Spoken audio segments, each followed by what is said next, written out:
necessary decisions to save our country from fiscal catastrophe.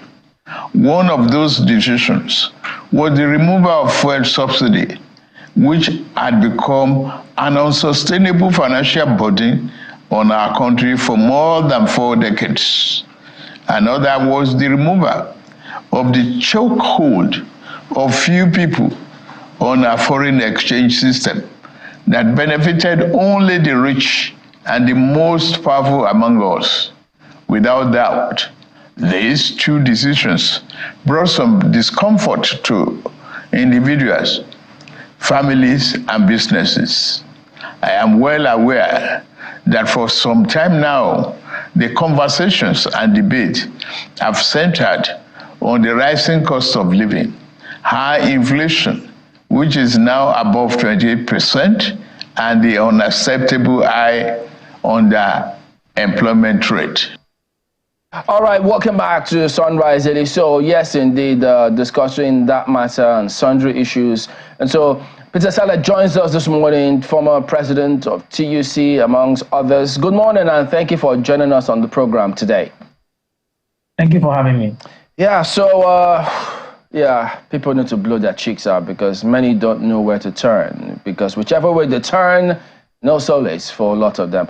But recently, NARTO say they are going to suspend loading and all of how they work. Definitely, if that happens, then it will affect the cost of the products and availability ultimately. At the moment, we understand that everything was deadlocked, so we're hoping that they will continue today and see if they could find a solution. But if you could, first of all, give us maybe a bird's eye view, because, I mean, you've had several unions. Why is it, for instance, in this particular case, where they say they're going to embark on strike, is it with the aim, even though that's what they say, of calling attention and addressing the challenge? Many always ask, when they embark on these kinds of strike, how does it affect the bottom line, the cost of living in this case? Any bearing whatsoever? Thank you for having me once again. One of the things that is clear from what is happening now is that you were talking about cost of living. What NATO is also talking about is cost of servicing. So NATO actually provides services, that is in terms of truck haulage, moving product from one part of the country to another. And they are talking, what they are saying now is that the cost of doing that is high for them. So they want freight charges to be increased. And if you look at the various things that make it easier for you to move product from point A to point B, is diesel. And the price of diesel keep going up because of, we all know what's happening to Naira and the dollar. And majorly you buy this product in dollars and you have to sell in Naira. So at the end of the day, the prices are going to skyrocket. So that is the main area that NATO is talking about. It's not really just looking at cost of living, but they also are businessmen, they want to survive. So the thing is this, if at the end of the day, the freight services, the cost increases, isn't that going to ultimately trickle down and then affect the pump price of petrol? Of course it will. Of course, the president, I watched the video you played where the president made reference to the fact that they can no longer accept subsidy payment. So once you take that off, everything is going to be affected. So now the only person bringing in, or the only institution or organization bringing in product into the country, importing product, is actually an NPC. You don't have any private players there. They can't survive and they can't play in that space. So can we then say, would it be fair to say then that in this case, NATO is just being, they're looking out for themselves, but maybe put differently, just being selfish, because it will affect all of us if the pump prices go up? But again, if you say that, I think you also not be fair to them, because first they have to be in business. You see, it's the responsibility of NATO, first of all, to look at their business. If their business is failing, and they just know that they need to survive. And so it's the responsibility of government. You see, one other thing that we do very well is that we take away the people who are responsible for running the economic space, and then we start blaming the parts. So NATO wants to survive. You want to survive. I want to survive. So what we have now is everybody's looking out for himself, but it's the responsibility of government to look out for everyone, to create that space for every one of us to thrive. So again, haven't been there, because you know how all of this, no matter how they try to hide some words or play with words, you know you can differentiate what the real deal is. So from what you've seen out there, do you think fuel subsidy is back? Fuel subsidy is back. This is not something we should be arguing about. Fuel subsidy is back, and it's even back in full force. It's even, if the government wants to be open, the government will tell you that they haven't paid more than they were paying about 3, 4, 5 months ago. So fuel subsidy is back in full swing. Wow. Does it mean that the PIA, no matter what that says, look, it's not in this particular case, because at the point when the president came up and said no more fuel subsidy, it was because before then, much as the PIA was there, the former president suspended implementing that part. And then this president came up and said, well, it's back, meaning he lifted that suspension. So now you're saying, all his comments notwithstanding, subsidy is back. Now, let's just do simple arithmetic. When he became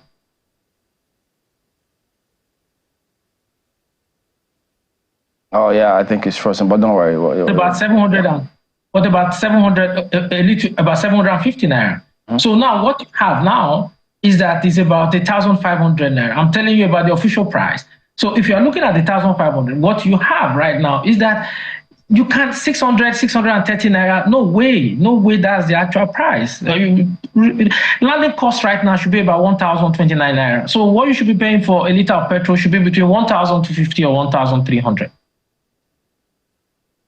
If I may understand this with the request of NARTO, because you've said that NARTO, they're freight dealers. Everyone knows that they carry heavy-duty products. They're heavy-duty vehicle users which use diesel. Diesel is already deregulated. Mm-hmm. And in all fairness, the federal government might still be subsidizing petrol, but they have since hands off diesel. And if those who are using diesel, even for businesses, who are running generators, are complaining bitterly about this particular situation. So what precisely is the quarrel of NARTO? Because if the price of diesel has gone up, naturally, the cost of their freight services will go up. Is it that those who are owing them are refusing to pay, or what exactly is the problem? Yeah, the problem now is that what they want, or what they are requesting for the payment that they want, those who are behind it are not willing to pay, because that is also going to be, part of the subsidy that you are going to pay. It's also going to balloon the subsidy.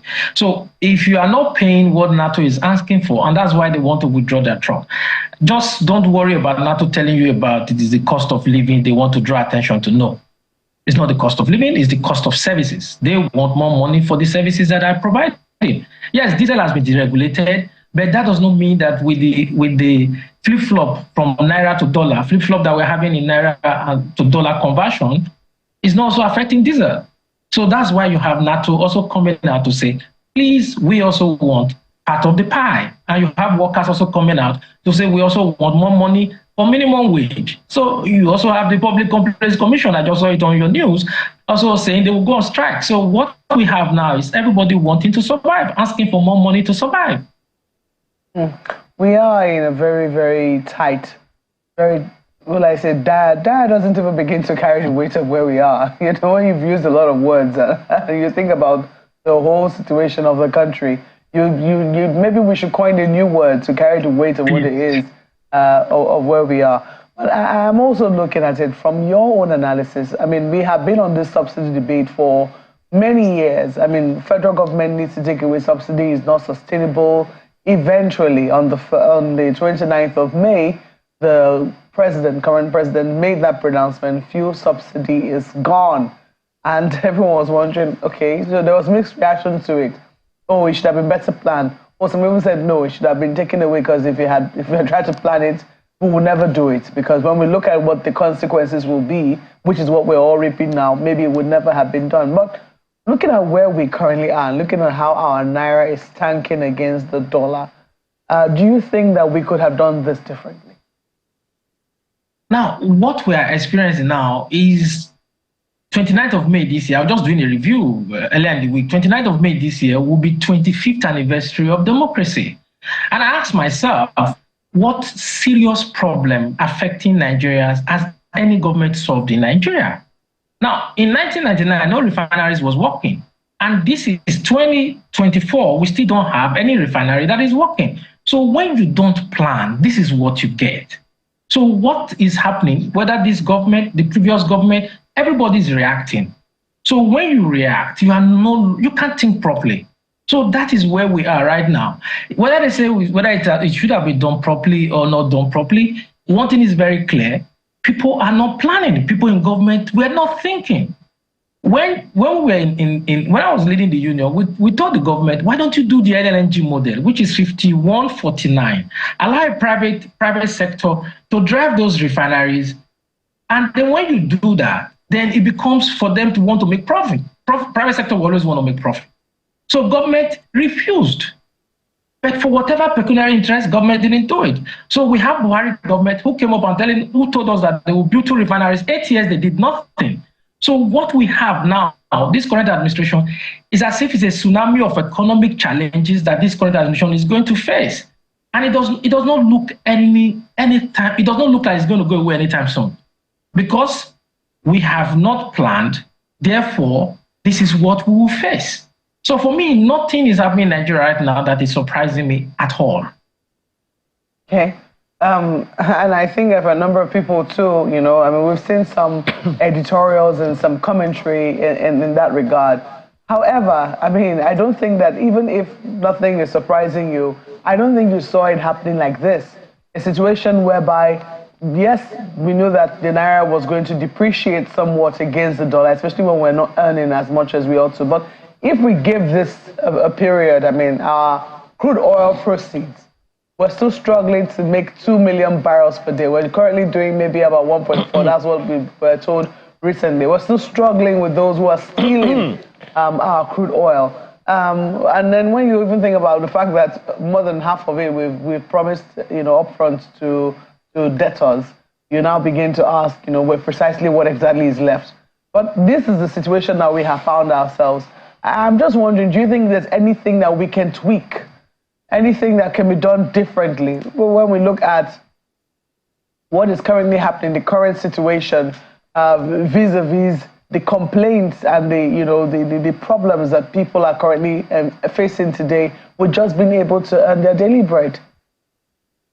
Now, you just made reference to crude oil theft. Oh, but crude oil theft is not like walking into a gas station and buying petrol. For you to go to steal right now, why I said most of this is not surprising to me. If you look at Nigerian budget, you have to go to the base to find out that, okay, this budget, what's the foundation of this budget? 400,000 barrels a day is still being stolen on the average. We cannot account for 400,000 barrels of crude a day. So ask me, is it the man or the woman in Balogo market that will move crude oil? No. How many people have been prosecuted for stealing crude? None. Even if you are a government and you care, for you to be, let's even say 100,000 barrels that is being stolen at $70 per day. You are losing 100,000 barrels at $70 per day. That is even not just an economic threat, it's also a threat to national security. Because if somebody has such an amount of money, he can do anything to undermine government. So what will government do? First of all, government need to arrest and address whoever is behind those crude oil theft. But we all know that crude oil theft, powerful people are behind it. Then you ask yourself, the second thing you also need to ask yourself is, what is the main challenge facing the average Nigerian right now? For you to have cost of living skyrocketing, the main engine room is the movement of goods and services, which is transportation. It's not just about federal government. Let's ask ourselves, what are the state governors doing? It's a failure of governors at all tiers of the federation. Federal government, state government, and local government, they've both failed in addressing the challenges that Nigerians are facing. Now, it is not the responsibility of federal government to provide local transportation to move people from point A to point B. There is no single state that you say have a wholly designed transport system management in the federation. And yet we all know that subsidy is going to go. And the first place where subsidy goes that will take the hit is transportation. 70% of people's monthly wage right now goes into transportation. So what is the state government or the local government doing? From the advent of this administration, the revenue accruing to state and local government has doubled. So if the revenue has doubled, Has the services being provided to the citizenry by the state and local government, has their life also gotten better? So those are questions we need to ask ourselves. If we don't have an omnibus plan to address this, and then we are going to wallow in this till God knows when. Ayo. Well, thank you, Chamberlain. Well, Cecily, just one. Let me begin with what you might call a difficult question. There was a question Chamberlain, asked just before we concluded the papers, about labor interventions in situations like this, high cost of living and the rest of them. And he asked it, even though philosophically or comically, that all the protests that labor has been the face of, what has come out of it? That question, let me put it out. Let me put it to you. What is likely to come out of this protest of NARTO? Most of the time, at the end of the day, what we just hear is, okay, there's been a federal government and a labor agreement. Now there is a brewing NLC, TUC, protest as well. So that question remains. What should Nigerians expect from such a protest, such an action as this one that NATO has embarked on, and the one that the NLC and TUC are planning? Now, for the NLC and TUC, the fulcrum for NLC and TUC protest is let's look at the minimum wage. So the attention for the NLC and TUC is basically minimum wage. And then for NATO, it's survival of its members. So if you have a minimum wage, that minimum wage is going to cut across all sectors of the economy. But for NATO is that what they're after is that they want to make sure that the haulage business does not collapse. So that is also an expectation. But it's also the other challenge that government needs to address is that government needs to wake up and fix a minimum wage. Sometimes I wonder at the National Economic Council what they discuss, because what I expect to see is that when I said I'm not surprised about what is happening, is that I expected our government at all levels to know that this is going to happen. If you are looking at FX, let's look at FX, for example.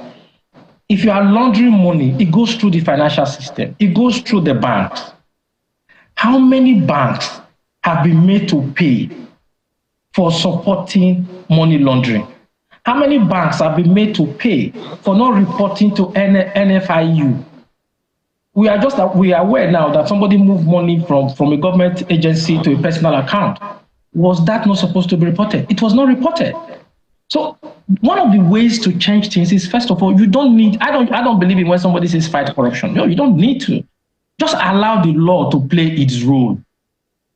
HSBC and all major banks in the world, when they were involved in what they consider to be money laundering, they paid a huge fine. So when the banks know that, if we hold dollars, if we allow corrupt politicians to wire money through the system, these are the sanctions that will be applied. You will find out that things will gradually start improving. Well, Mr. Esele, the question that I asked you, and I'm glad, my apologies for butting in. The question is about how these protests will have a reverberating or direct effect on the living standards of people. Well, NATO, as you said, is asking for the welfare of its own members, and that is taken, that is granted. But has NATO also considered that the spiraling effect, in your opinion, of this action that they have taken will only make the cost of living worse for people? Yes. If you ask, as somebody from that sector who understands what is at play here, is that NATO, first of all, will look after its own primary interest. So what NATO is looking after now is its own workers, is its own primary interest. And it's the responsibility of government to look at for the interest of the entire citizenry. So there's nothing NATO is doing right now that I'm going to come here and say, NATO, what you are doing is wrong. No. The woman in Balogun market, for example, or my two market, for example, is also going to increase the cost of tomato. It's the way it is. It's the way the world works. It's not left for the institution of the states to make sure that we don't become dog eat dog. Okay. Now, you talked about the state governors, the other time, and I was very glad that you did. So what should the state governments have done or be doing to stave off some of these situations? Already, you are aware that spontaneous protests are coming up here and there. The latest is in Ibadan, Oyo State, the state capital.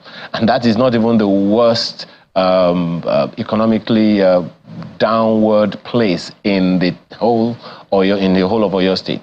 What should the state governments at various levels be doing right now, either as individual states or as regions in collaboration with each other, to at least ameliorate some of the pains that the people living within their domains are going through?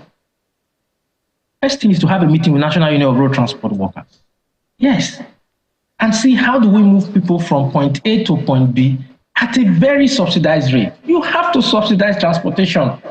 If you say you are taking away subsidy and you're not subsidizing transportation, you are killing your economy. And then let me also give you an example. The EU, for example, we always talk about, the government in Nigeria always make reference to Europe or America. Last year alone, the French government subsidized electricity to the tune of 45 billion euros. Last year alone. And then the plan was that, they are going to stop it. And they've just announced that they are going to extend it to 2025. So as a government, you look at which of these areas that my citizens are mostly affected. And then you come up with something. You meet National Union of Road Transport Workers. Okay, how many passengers are you moving in a day? And then how do we make sure that, if you pay, workers pay half the price? Not just workers, Nigerians pay half the price. That will stave off whatever is coming. Because right now, people are frustrated and people are angry. Okay. Well, so, one other thing in that space, my apologies one more time. One other thing in that space is to even ask the question, what has become of previous interventions of government, particularly in transportation? You would recall that in the Economic Sustainability Plan of the previous government, they came up with this idea that maybe electric buses or CNG buses are going to be supplied across the country. This government has also promised to make some intervention in the area of transportation. That hasn't moved any needle, has it? The challenge we face is that I'm looking for the right word to use. We sometimes act as if, garbage in, garbage out. It's like taking your burger, putting it in the microwave. That's the way we run the government. And that's the way we as citizens, that's also the way we act. And the politicians know that these are the way Nigerians are. So they come out and they tell you, this is what we are going to do. Nobody's holding them accountable. The media is not talking about it. Nobody's talking. Civil society is not talking about it. Labor unions are not even going back to say, these are the promises you have made to us, and you have not fulfilled these promises. So nobody keeps it in the front burner. So the politicians come out and they just make some comments, and at the end of the day, we clap our hands, and then it is business as usual. So let me give you another example. The previous government suspended PIB. But they made a budget. In their budget, they said, okay, the subsidy is still in place. But from our own information, I know there was no money for the subsidy. So when this president came on board, he knew he had no money to pay for the subsidy. And then he just had to go ahead and say, okay, subsidy is gone. But he too also have no plan. So those are the challenges that we are facing. Until we start holding our politicians accountable for their words and to ensure that what they are saying, they follow it through, it will take us for a ride. And that leads to this last question from me. My apologies again. That leads to this question, Mr. Sele, the question of engagement. It would seem like, we have representatives, about almost 500 of them in the National Assembly, and quite a number of them, different levels of representation in the state houses of assembly. Their job is to interface with their people, so that such things as the protests from NLC and TUC, the protests from NARTO, do not happen. Now the citizens are angry and unhappy and hungry, as you have also said, and a number of people agree with you. Shouldn't we be engaging constructively and effectively so that at least we can calm some tensions? What should the representatives of these people at the various levels be doing now, at least to calm some tensions? Because in most cases, there is no engagement from these representatives. There is no engagement because they don't think they should engage. The reason why they are elected for them is that it is my turn. So whether it's a senator, whether it's members of the State House of Assembly, or anyone, nobody cares. What you should be having right now is to be having a series of town hall meetings from members of the, whether State House of Assembly, House of Rep, or Senate, or the senators. One thing is very clear. The people don't need government to survive. Government cannot give legitimacy to the people. It is the people that give legitimacy to government. So what one would have expected government to do right now is that the senators and the House of Rep members, the State House of Assembly members, to now go ahead, engage the people, and then also hear from the people the challenges they are facing. And sometimes you can also get ideas from the people.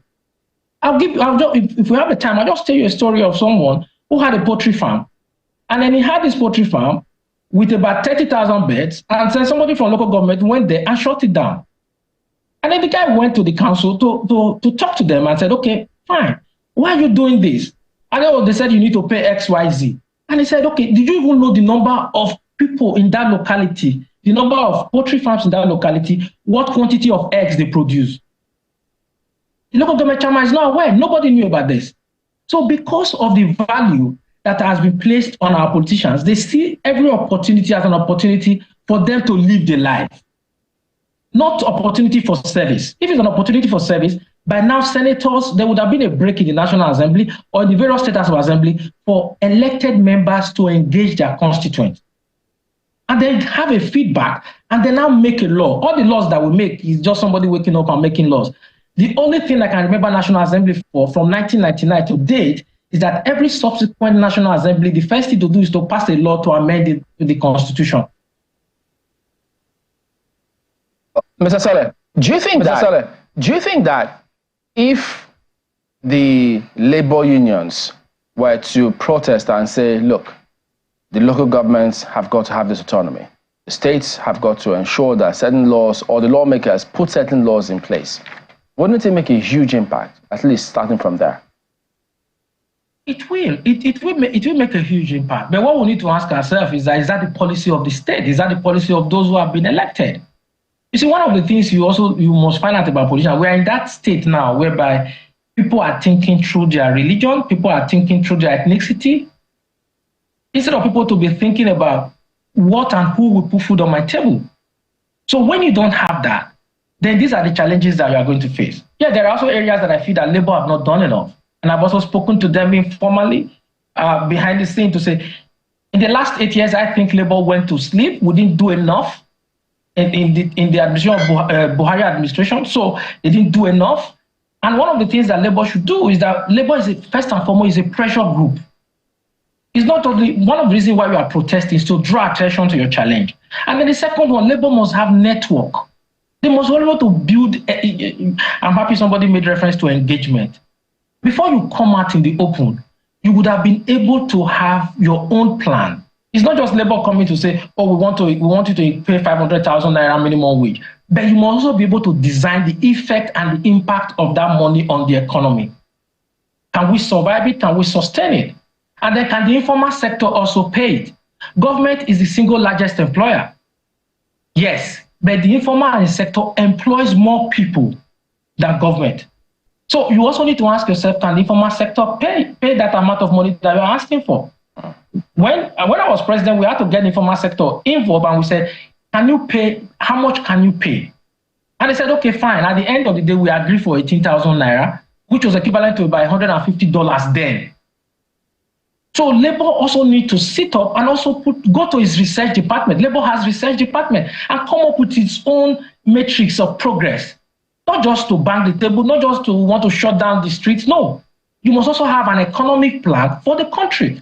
You must have a network of people that you engage. Yeah. And it's only when everything has broken down, then you come to the open and say, we have met this at 9 p.m. or 11 p.m. last night. This is what came out. And for the following reason, this is why we are going on strike. I've not seen any of these national officers on channels, on Arise, or any of these major TV networks to now address issues and say, this is why we are doing what we are going to do. Labour must educate, sensitize, and inform Nigerians on what they are about to do, even 3 weeks, 1 month, 2 months before going ahead to do it. Yeah, I think that's a fine place, to let it go. So we're hoping that Labour will pick up the gauntlet and do what they have to do. Always a pleasure to have you on, Peter Saleh, former president of Trade Union Congress. Thank you for having me.